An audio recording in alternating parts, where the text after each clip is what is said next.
सभी दर्शकों एवं श्रोताओं को मेरा सादर प्रणाम। जय श्री राम।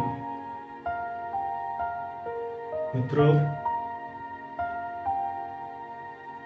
आज की इस कथा के पहले वाले कथाखंड में हम लोग चर्चा किए थे कि मुनि विश्वामित्र राम और लक्ष्मण के साथ जनकपुर के बाहर ठहरे हुए हैं। आज धनुष यज्ञ है और यज्ञशाला में राम लक्ष्मण गुरु विश्वामित्र के साथ जाएंगे। इसी कथा के क्रम में जनक जी के राजमहल में पहुंचते हैं हम लोग और वहां से कथा शुरू करते हैं। राजा जनक अपने पुरोहित सतानंद जी को बुलाते हैं और कहते हैं कि आप जाएं, कृपया गुरु विश्वामित्र को बुला करके यज्ञशाला में लाएं। सतानंद जी जाते हैं गुरु विश्वामित्र के पास। गुरु विश्वामित्र से आग्रह करते हैं, हे मुनिश्रेष्ठ, राजा जनक ने आदर सहित आपको यज्ञशाला में आमंत्रित किया है, कृपया चलें। सतानंद जी का संदेश सुनकर विश्वामित्र मुनि राम लक्ष्मण को बुलाते हैं, अपने पास बैठाते हैं और कहते हैं कि ये सतानंद जी आए हैं, राजा जनक जी ने आग्रह किया है, चलो हम लोग चल के धनुष यज्ञ देखते हैं। राम लक्ष्मण दोनों विश्वामित्र जी के साथ चल देते हैं।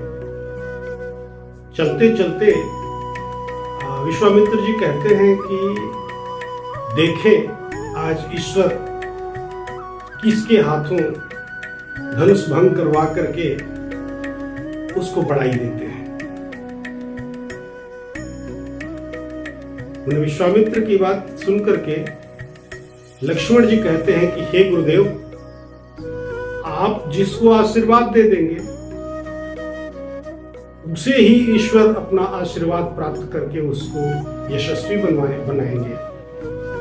उसी से यह धनुष टूटेगा जिसको आप आशीर्वाद देंगे। ऐसे कहते हुए यज्ञशाला में लोग पहुंच रहे हैं। जैसे ही जनकपुर वासी सुनते हैं कि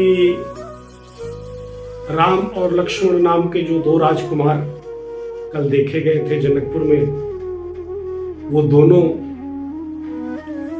रंगशाला में पहुंच चुके हैं धनुष यज्ञ देखने के लिए। सारे पुरवासी, सारे जनकपुरवासी अपना सारा काम धाम घर द्वार सब छोड़ करके दौड़ पड़े यज्ञशाला की तरफ। यज्ञशाला की तरफ दौड़ने से उनके दौड़ने को देख करके ऐसा लग रहा है जैसे इन नगरवासियों को धनुष यज्ञ से, सीता स्वयंवर से कोई बहुत ज्यादा आकर्षण नहीं है। क्योंकि अगर उनको सिर्फ धनुष यज्ञ देखना होता तो पहले भी आ सकते थे। जैसे ही वो सुने हैं कि राम लक्ष्मण आ चुके हैं, दौड़े सब। इससे प्रतीत होता है कि नगरवासियों के लिए राम लक्ष्मण का दर्शन, उनका दीदार कहीं अधिक महत्वपूर्ण है धनुष यज्ञ से। जब ये समस्त नर नारी जनकपुर के सभागार में पहुंच गए तो राजा जनक जी सभागार में बैठे हुए थे पहले से। उन्होंने देखा कि अरे तो बड़ी भारी भीड़ हो गई, उम्मीद से कहीं ज्यादा लोग आ गए, बहुत अधिक भीड़ हो गई। तुरंत राजा जनक जी ने अपने विश्वास पात्र सेवकों को बुलाया और कहा, जाओ देखो ये इतनी भीड़ इकट्ठी हो गई है, भगदड़ न मच जाए बैठने के लिए, अतः सबको ले जाओ और उचित स्थान सबको दो। जो जिस तरह का व्यक्ति है उसको उस तरह का स्थान तुरंत मुहैया कराया जाए, तुरंत उनको बैठाने की व्यवस्था की जाए। सारे सेवक गए और सबको बैठाए। राज समाज में जैसे ही राम और लक्ष्मण पहुंचे हैं, जितने लोग वहां बैठे हैं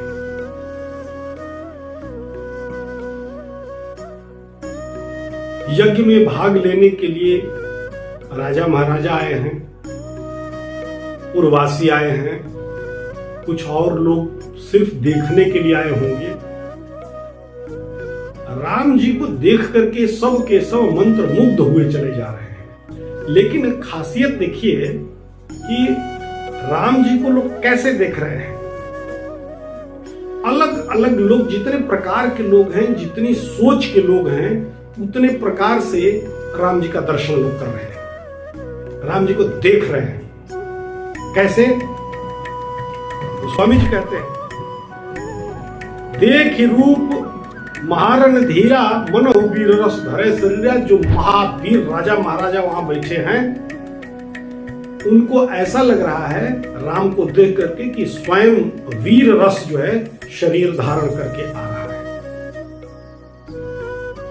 और जो दुष्ट प्रकृति के राजा लोग बैठे हैं, जो कुटिल राजा वहां बैठे हैं, उनको तो ऐसा लग रहा है कि ये राम की मूर्त जो है, राम का रूप जो है, बहुत ही भयंकर और भयानक डराने वाला लग रहा है, जिनको देख करके ये कुटिल और दुष्ट राजा डर रहे, सहम गए। कुछ असुर भी थे जो राजा का वेश बना करके धनुष यज्ञ में आए थे, सीता स्वयंवर में आए थे असुर, राजवेश बना करके वहां बैठे हुए थे। तो मूल रूप से तो असुर थे। वो असुर लोग जब राम को देख रहे हैं तो उनमें राम नहीं दिख रहे हैं। राम जी उनको साक्षात काल का रूप दिख रहे हैं। उनको लग रहा है कि ये काल, हमारा काल चला आ रहा है नजदीक। और गांव के लोग जो हैं, जो जनकपुर के आम जनता है, तो जनकपुर की आम जनता को ऐसे लग रहा है कि कोई श्रेष्ठ मनुष्य, नर शिरोमणि चले आ रहे हैं, जिनको देखने मात्र से अंतस्थल में आनंद की प्राप्ति होती है, सुख का अनुभव होता है। महिलाएं जब देखती हैं, महिलाएं भी बैठी हैं वहां, महिलाएं जब देखती हैं तो वो अनेक रूप में देखती हैं। वो सारी महिलाएं एक तरह से नहीं देखती हैं। जो वृद्ध महिलाएं होंगी उनको पुत्र दिख रहे हैं, जो युवतियां होंगी उनको एक सुंदर सजीला आकर्षक राजकुमार दिख रहे हैं, जो और छोटी होंगी वो अपने अपने रिश्ते के हिसाब से सबको दिखाई दे रहे हैं। परंतु वहां विद्वान लोग भी तो बैठे हैं। जो विद्वान लोग बैठे हैं उनको वो राम जी कैसे दिख रहे हैं? लग रहा है उनको कि विराट रूप, भगवान का विराट रूप चला आ रहा है। और उस विराट रूप में राम जी एक ही हैं, एक सिंगल शरीर लेकर के चले आ रहे हैं। परंतु देखने वाले अलग अलग हिसाब से देख रहे हैं। विद्वान लोगों को तो पूरा विराट रूप में दिखाई दे रहे हैं। अनेकों भुजाएं, अनेकों सर, जिसे विराट रूप भगवान का होता है उसमें बहुत से सर होते हैं, बहुत से हाथ होते हैं, अनेक हाथों में अनेक प्रकार के अस्त्र शस्त्र होते हैं। वैसे ही वो दिख रहे हैं विद्वान लोगों को, जो जिस प्रकार उनको सोच रहा है देखने के लिए, जो अपनी प्रवृत्ति के हिसाब से वो उसको वैसे ही दिख रहे हैं। और जनक जी के जो पट्टीदार लोग हैं, जो दयाद लोग हैं, जो उनके अपने कुनबे के लोग हैं, उनको राम जी लग रहा है कि कोई सगा संबंधी हमारा रिश्तेदार चला आ रहा है, और राम जी इनके अपने पहले से ही रिश्तेदार लगने लगे हैं। अभी धनुष यज्ञ शुरू नहीं हुआ, शादी नहीं हुई, फिर भी उनके अंदर से इतनी लालसा है कि इनसे रिश्तेदारी हो जाए कि वो रिश्तेदार जैसे दिखने लगे हैं, संबंधी दिखने लगे हैं। और राजा जनक और रानी ये कैसे देख रहे हैं? ये भी तो राम जी को आते हुए देख रहे होंगे, इनके अंदर भी कुछ भावना होगी, तो ये किस भावना को लेकर बैठे हैं वैसे ही वो दिखाई देंगे। तो क्या भावना इनके अंदर है, किस प्रकार के राम जी दिखाई दे रहे हैं इनको शिशु टाइप, अपने छोटे बच्चे जैसे वो दिख रहे हैं। ऐसा क्यों? बच्चा कितना भी बड़ा हो जाए, माँ बाप के लिए वो छोटा ही रहता है, वो शिशु ही रहता है। बच्चे को लगता है हम बड़े हो गए, लेकिन माँ बाप हरदम उसको शिशु की नजर से ही देखते हैं। तो चूंकि राजा जनक और उनकी पत्नी के लिए सीता जी अभी बच्ची हैं, और उन बच्ची की शादी करने के लिए जिस राम जी के अंदर वो बच्चा देख रहे हैं कि सीता जी से शादी होगी, तो सीता जी से जिसकी शादी होगी वो भी बच्चा ही रहेगा। इसलिए राम जी भी इनको अपने शिशु के समान दिख रहे हैं, बच्चे के समान दिख रहे हैं। और जो भगवान के भक्त लोग हैं, जो शुद्ध निश्चल हृदय से सिर्फ और सिर्फ भक्ति करना जानते हैं, उनको न कुछ आता है न कुछ उनको चाहिए, उन सबको अपने अपने इष्ट देव उनमें नजर आ रहे हैं। अब इष्ट देव सबके अलग अलग हो सकते हैं, किसी के नारायण हो सकते हैं, किसी के शंकर भगवान हो सकते हैं, किसी के हनुमान जी हो सकते हैं, किसी कोई अलग अलग देवी देवता अलग अलग लोगों के अलग अलग भक्तों के इष्ट होते हैं। तो प्रत्येक भगत जो है अपने अपने इष्ट का दर्शन कर रहा है उस भगवान राम के शरीर में, उनके चेहरे में, उनकी मूरत में।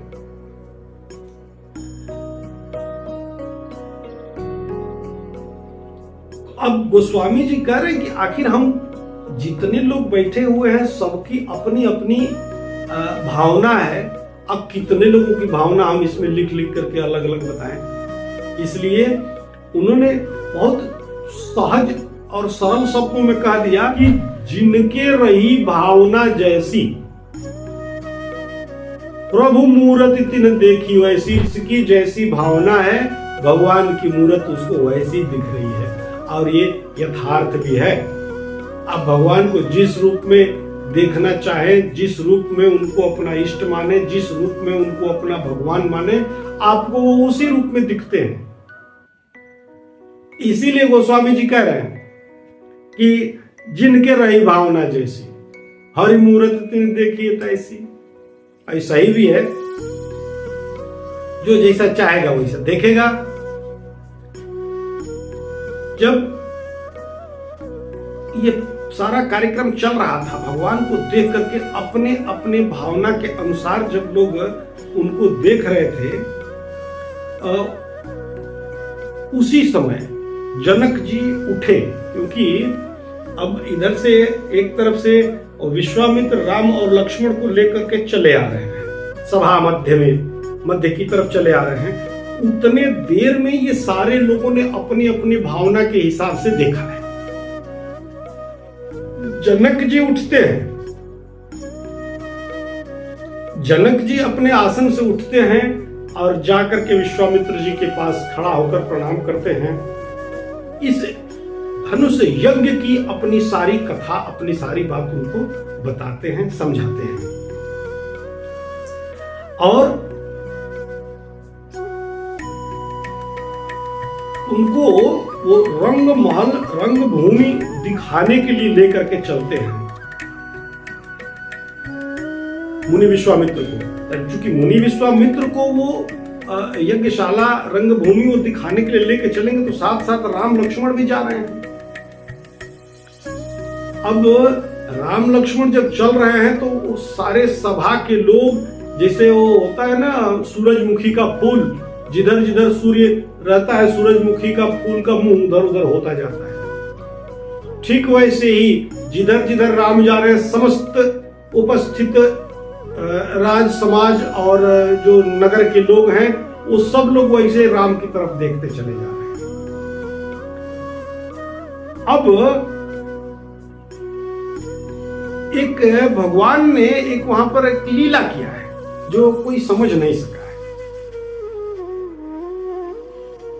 अब एक व्यक्ति अगर एक किसी सभा के मध्य से गुजरेगा तो एक साथ सबको कैसे देख सकता है? नहीं देख सकता है। लेकिन उस सभा में उपस्थित, उस यज्ञशाला में उपस्थित समस्त लोग, जितने भी लोग हैं, भगवान की कुछ ऐसी माया हुई कि सबको ऐसा ही लग रहा है कि ये सिर्फ मेरी तरफ देख रहे हैं, ये सोच रहे हैं सिर्फ मेरी तरफ देख रहे हैं। ये माया का खेल है, इसको कोई समझ नहीं सका। इस तरह से पूरी यज्ञशाला मुनि विश्वामित्र को जनक जी घुमा लेते हैं और घुमा करके पूछते हैं, हे मुनि श्रेष्ठ, कैसी रचना हमने करवाई है? मुनि श्रेष्ठ बोले, अति उत्तम, बहुत सुंदर, इतनी सुंदर यज्ञशाला हमने आज तक नहीं देखा। जनक जी हाथ जोड़कर प्रणाम करते हैं और उस धनुष यज्ञशाला में एक सभी मंचों से ऊंचा एक अलग मंच बना हुआ था। वो सबसे उसकी ऊंचाई थोड़ी अधिक दी गई थी। वो एकदम वीवीआईपी कुर्सियां तो बहुत सी लगी थी, लेकिन एक वीवीआईपी, उस वीवीआईपी कुर्सी पर ले जाकर के जनक जी विश्वामित्र जी को बैठाते हैं और विश्वामित्र जी राम और लक्ष्मण को अपने दाहिने और बाएं बैठा देते हैं। जब मंच पर राम जी विराजे जाते हैं तो सब राजा उनको देख करके यही सोचते हैं, लगता है यही तोड़ेगा। और यही सोचते सोचते जितने भी राजा वहां बैठे हुए हैं वो सब के सब अपने मन में ही हार जाते हैं कि हमसे नहीं होगा, यही तोड़ेगा, यही तोड़ेगा, यही तोड़ेगा। कुछ तो ऐसे कह रहे हैं कि सीता जी इसको देख करके बिना धनुष तोड़े ही इसके गले में वरमाला डाल देंगी।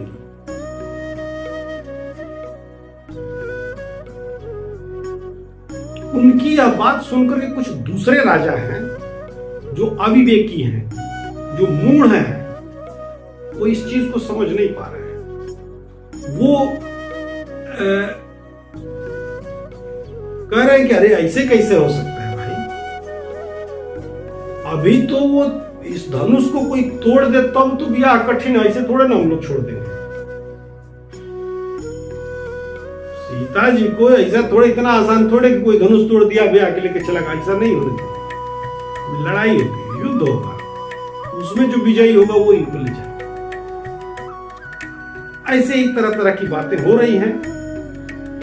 उसमें एक और थोड़ा पके हुए मूढ़ है, माने श्रेष्ठ मूढ़ हैं, श्रेष्ठ मूर्ख हैं।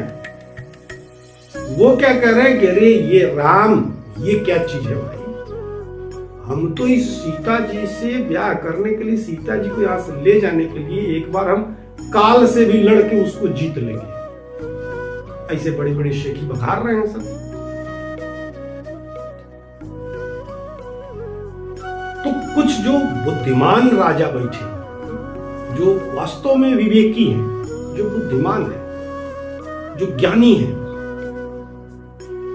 वो कह रहे हैं क्या कि ये राम जी जो बैठे हैं ना, ये समस्त राजाओं का गर्व चूर करेंगे, धनुष को तोड़ेंगे, सीता जी उनके गले में वरमाला डालेंगी। और रही बात जो लोग गाल बजा रहे हैं कि धनुष टूटने के बाद भी हम युद्ध करके जीत लेंगे, तो तो ऐसा धरती पर अभी कौन वीर है जो दशरथ के इन पुत्रों से समर में जीत सकता है, युद्ध में जीत सकता है? धरती पर ऐसा कोई अभी पैदा नहीं हुआ है जो इन राजकुमारों से, दशरथ के पुत्रों से जीत सके। झूठ मूठ के गाल बजाना तुम लोग बंद करो, ये बकवास तुम लोग बंद करो, और अगर अपना कल्याण चाहते हो तो जो हम कह रहे हैं वो समझो। जिसको तुम राजकुमारी सीता समझ रहे हो वो साक्षात जगदम्बा है, जगत माता है, और ये स्वयं श्री हरिनारायण विष्णु के अवतार भगवान राम है। अरे इनके दर्शन का लाभ लो, जन्म सफल करो। बिना मतलब के गाल बजा रहे हो, ये जीत लेंगे, वो जीत लेंगे, वो जीत लेंगे, कुछ नहीं कर पाओगे। इनके दर्शन करो, जीवन सफल करो, बस इससे ज्यादा कुछ न करो। और तुम लोगों को करना है तो करो, नहीं तो न करो। हम तो भैया भरपूर इनका दर्शन करके जीवन का लाभ लिए चले जा रहे हैं, हम लेंगे। और यह दृश्य सारा देखने के लिए ऊपर से देवगण भी उपस्थित हो चुके हैं अपनी देवांगनाओं के साथ। मनुष्य यज्ञ तो भी देखेंगे, क्योंकि सबसे अधिक आवश्यकता तो उन्हीं को है। उन्हीं के आग्रह पर, उनको लगता है कि उन्हीं के आग्रह पर रामावतार हुआ है, और उन्हीं के काम के लिए भगवान धरती पर आए हैं, और उन्हीं का काम करेंगे। उन्हीं के कार्यक्रम को करने की प्रक्रिया का यह कार्यक्रम है। इसी समय राजा जनक आदेश करते हैं कि समय हो गया है, सीता को स्वयंवर के लिए लाया जाए। इस कथा को आज हम यहीं विराम करते हैं। तब तक के लिए जय श्री राम। सर्वे भवन्तु सुखिनः, सर्वे सन्तु निरामया, सर्वे भद्राणि पश्यन्तु मा कश्चित् दुःखभाग् भवेत्। जय श्री राम, जय श्री राम। जय श्री राम।